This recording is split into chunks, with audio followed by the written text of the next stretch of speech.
Salve, salve galera, professor Israel aí novamente, como é que vocês estão? Então, gente, dando continuidade aí ao nosso conteúdo de Alta Idade Média, finalizando aqui também o conteúdo, os principais elementos da Alta Idade Média, o último ponto que eu acredito que seja importante ressaltar, trabalhar e esmiuçar com vocês é sobre os aspectos políticos da Idade Média, de uma forma geral. E aí, quando a gente analisa a política da Idade Média, nós vamos perceber que o grande comandante político é o rei, é aquele sujeito que comanda o reino.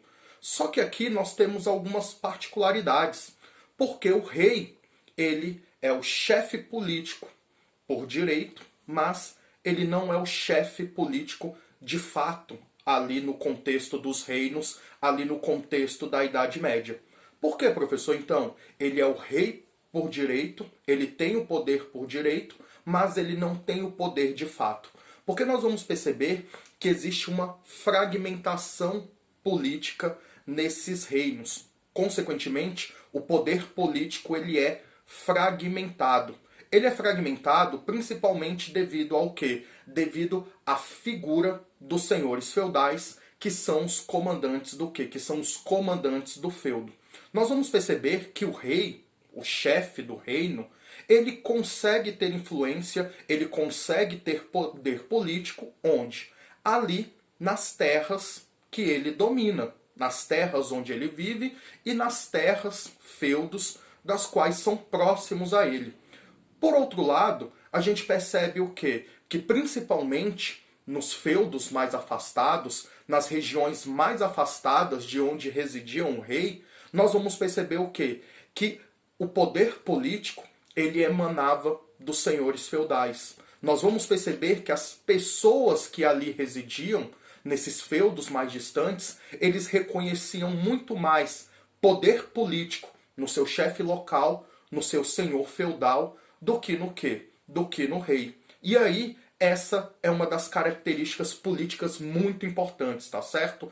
O rei, ele tem o poder político por direito, mas, repito, devido a essa fragmentação do território em feudos, nós vamos perceber que quem tinha o poder político de fato no modo de produção feudal, nessa sociedade feudal, era quem? Eram os senhores feudais. Ou seja, esse poder político ele estava muito mais centrado no localismo, no personalismo. Tá certo, gente? Porque nós sabemos que o feudo ele é baseado no quê? Ele é baseado na hereditariedade e ele é originário a partir do quê? Da doação de terras. Nós vamos perceber que ali, principalmente a partir desse direito, como eu posso dizer, desse aspecto do comitatus, aquele aspecto germânico que a gente já vinha trabalhado, o que nós percebemos? Nós percebemos que chefes militares, eles realizavam o quê? Eles realizavam as doações de terras para seus guerreiros. E aí nós vamos perceber que a partir dessa relação do comitatus, nós temos o quê? O estabelecimento de uma relação de reciprocidade. Eu estou aqui te doando terras, porque você é um guerreiro confiável, você é um guerreiro poderoso, eu acredito nos seus serviços enquanto militar, mas é aquela. Quando eu precisar de você para uma guerra, eu conto contigo. Quando eu for capturado, numa situação hipotética, eu conto contigo para pagar o meu resgate. E é isso. Essa é uma relação de comitatus. Por outro lado, você recebe as terras, você vive ali nas suas terras, e quando eu precisar de você, você vai o quê? Você vai corresponder. Você vai estar ali ao meu lado. E você, pelo fato de ter recebido terras, você me deve, de certa forma. Com isso, gente, o que é que nós vamos perceber? Que esse comitatus, ele vai dar origem à chamada relações de suzerania e vassalagem. Outro ponto importante é que quando nós falamos dessa relação de suzerania e vassalagem, essa relação ela é estabelecida entre nobres, entre um nobre superior e um nobre o quê? um nobre mais pobre, mais enfraquecido, poderíamos chamar até ali, numa escala de hierarquia, o quê? Um receptor, ou um inferior, tá certo? E aí, quando a gente analisa quem é o suzerano é aquele sujeito que doa terras. E o vassalo é aquele sujeito que recebe as terras. Com isso, gente, nós vamos ter aqui essas relações de suzerania e vassalagem. Mais uma vez, essas relações de suzerania e vassalagem, elas vão ser estabelecidas a partir do quê? De um apoio recíproco, de um apoio mútuo. Eu te dou terras, mas quando eu precisar de você numa guerra, eu conto com você e eu conto com os soldados que você mantém ali aonde você reside, no caso no seu feudo. E aí, gente, existe essa ideia. O vassalo, ele jura proteger o seu senhor e o seu senhor jura proteger o seu vassalo. O suzerano, ele doa terras e quando ele precisar, ele quer que seu vassalo esteja o quê? Esteja ao seu lado. E aí, as relações de suzerania e vassalagem são baseadas nessa ideia de reciprocidade. Professor, o rei é um suzerano? O rei é um suzerano. Ele é o mais poderoso do que? Dos suzeranos. Nós vamos perceber que ele está ali no topo de um contexto, de um reino. É ele que vai doando o quê? Terras para determinados sujeitos que estão próximos ali a ele. Esses sujeitos que recebiam terras do rei, eles poderiam ter os seus próprios vassalos e eles poderiam ser suzeranos também? Poderiam. Eles poderiam estar ali doando parte das suas terras também para quem? Para outros nobres. Ou seja, o que nós percebemos? Em alguns casos, existiam aqueles sujeitos que eles eram suzeranos de nobres, mas eles eram vassalos de outros nobres. Um exemplo que eu gosto até de trabalhar com meus alunos, principalmente para quem leu as Crônicas de Gelo e Fogo, ou para quem assistiu, né, Game of Thrones, a gente vai perceber ali que o George Martin, que é o autor da obra, ele trabalhou muito bem ali como se davam as relações de suzerania e vassalagem nos Sete Reinos. Eu gosto de usar ali o grande exemplo da família Stark, aquela família que comandava o norte, que comandava o Winterfell. Eles eram suzeranos, mas ao mesmo tempo eles eram o quê? Vassalos. Eles eram os suzeranos ali do norte, eles eram a grande casa ali do norte. E aí eles tinham uma série de casas menores, uma série de feudos menores, uma série de nobres menores que lhe deviam o quê? Que lhe deviam obediência. E aí nós temos os Castarques, nós temos os Mormonts, nós temos uma série de famílias ali que eram juramentadas ao quê? A família Stark.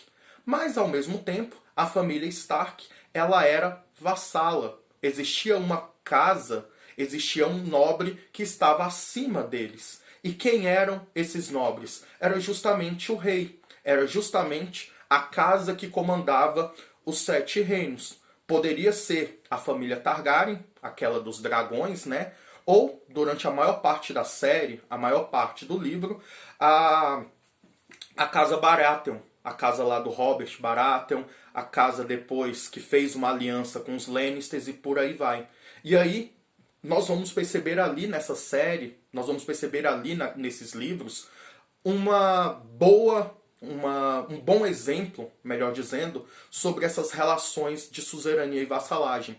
Ou seja, gente, reforço, quando nós falamos dessas relações de suzerania e vassalagem, repito, elas aconteciam entre nobres. Existia um nobre que estava ali num patamar acima, que doava terras, para um nobre que estava ali num patamar abaixo.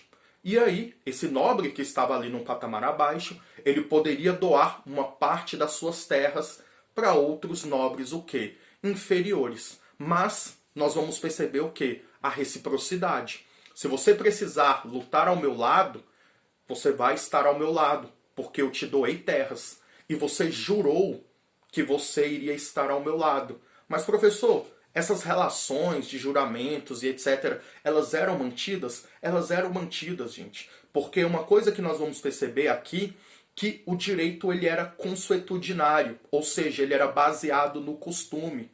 Se você jura, e existe uma tradição, existe uma lei baseada nesses juramentos, se você quebra esse juramento, você é visto como o quê? Você é visto como um traidor, você é visto como um fora da lei. E um sujeito que não respeita a sua fala, se um sujeito ele não respeita a sua palavra, o seu juramento, ele é de confiança, ele vale alguma coisa? Você quer ter algum tipo de proximidade com ele? É óbvio que não, gente. E aí, nós vamos perceber que essas relações de suzerania e vassalagem, elas eram firmadas de uma maneira o quê? Cerimonial, de uma maneira solene. Provavelmente, quando vocês já assistiram aí essas séries, esses filmes que tem um contexto medieval, vocês já viram essa cerimônia acontecendo, essa cerimônia chamada de a homenagem, que é quando um cavaleiro, a gente vê principalmente em filmes de cavaleiro, quando um cavaleiro se ajoelha diante do seu senhor, esse senhor toca no ombro dele com a espada, e aí ele fala, levanta, agora você é o cavaleiro fulano de tal. E aí, gente, a homenagem, ela é iniciada dessa forma. Um nobre, ele vai lá, dobra o joelho, reconhecendo a superioridade do seu senhor, e o seu senhor, em contrapartida, realiza a chamada investidura. Ele toca no ombro daquele nobre com a sua espada e ele lhe concede o quê? A posse de feudos, a posse de terras. E aí, gente, isso é o quê? Uma troca de juramentos. Olha, com a homenagem, você reconhece que eu estou acima de você, você reconhece que eu sou o seu senhor. E quando eu precisar de você, você vai estar ao meu lado. Mas em contrapartida, eu vou te dar terras. Você ali com as suas terras, você vai plantar, você vai colher, você vai ali manter a sua família, você vai poder ter seus próprios vassalos, você vai poder ter seus próprios servos, você vai ter a possibilidade de quê? Você vai ter a possibilidade de prosperar. E aí, gente, os laços entre os nobres, eles eram mantidos dessa forma. Só que, repito, percebam como nós temos uma política fragmentada. Porque nós temos vários sujeitos que têm posse de terras, que têm posse de feudos, e eles vão ser o quê? Eles vão ser os comandantes dos seus feudos. Eles vão ser a figura política dos seus feudos. Mas nós temos o rei. O rei, ele tem ali o poder político de direito. Mas, repito, ele vai ter o poder político de fato? Não. Ele não vai ter o poder político de fato. E aí, nobres podem se organizar ali, não reconhecendo o poder político do rei, e lutar contra o rei para tentar tomar o reino, por exemplo? Pode. O Game of Thrones, a gente viu que aconteceu isso. Uma outra série boa que mostra isso é Vikings. Quando os nobres se organizavam e não estavam mais ali interessados no poder do rei, o que acontecia? Eles iam lá, se organizavam, aqueles chefes guerreiros, levavam as suas tropas consigo, e o que acontecia?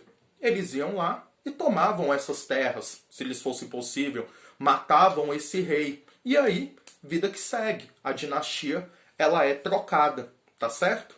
Professor, o rei, ele era hereditário? Ele era hereditário. Eles morriam e quem ficava com a posse do reino? Era o filho mais velho dele. E sucessivamente falando, isso acontecia. Professor, o cara não tinha um filho mais velho, ele morreu e não teve filhos. Poderia ser doado esse reino para um sobrinho? Poderia. Se ele tivesse algum vínculo sanguíneo, poderia acontecer. Professor, o sujeito não tem nenhum parente vivo. Ele era o último ali da sua linhagem, ele era o último ali da sua casa. O reino vai ficar sem rei? É óbvio que não, gente. Os nobres, eles iriam ali se organizar e eles iriam escolher o quê? Um novo sujeito, provavelmente o nobre mais poderoso, o nobre mais rico, o nobre mais importante ali naquele contexto. E ele seria o quê? Ele seria sagrado rei e seria iniciado o quê? Uma nova dinastia. Mas é importante a gente ter essa ideia de hereditariedade aqui na Idade Média. Mas, professor, e o sujeito? Ele tinha 5 filhos. Só o filho mais velho seria nobre? Ou seria o rei, perdão? Sim, só ele seria o rei. E os outros? E aí, os outros que lutassem. Os outros seriam nobres, poderiam ou não receber terras. Isso era muito tá na mão de Deus aí, poderia acontecer ou não.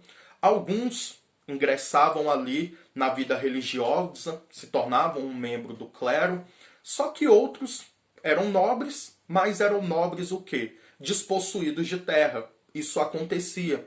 E aí nós vamos perceber ali, principalmente quando estivermos falando da Baixa Idade Média, que vários filhos de nobres que não iriam herdar terras vão ali em direção à Ásia Menor, vão ali em direção ao Oriente, combater nas cruzadas em busca de riquezas? Sim. Devido a uma ideia de guerra santa? Sim. Mas eles estavam de olho também no quê? Eles estavam de olho na possibilidade de obter terras e ter os seus próprios feudos. Beleza? São aspectos aí importantes que é bom a gente estar ressaltando, que é bom a gente estar frisando. Belezinha? Então, gente, com isso, a gente finaliza aqui o conteúdo da nossa Alta Idade Média, os aspectos principais, os aspectos elementares, beleza? Se você gostou aí do vídeo, deixa um like, se inscreve no canal, agradeço demais aí, beleza? E é isso, gente, tamo junto, até a próxima. Tchau, tchau.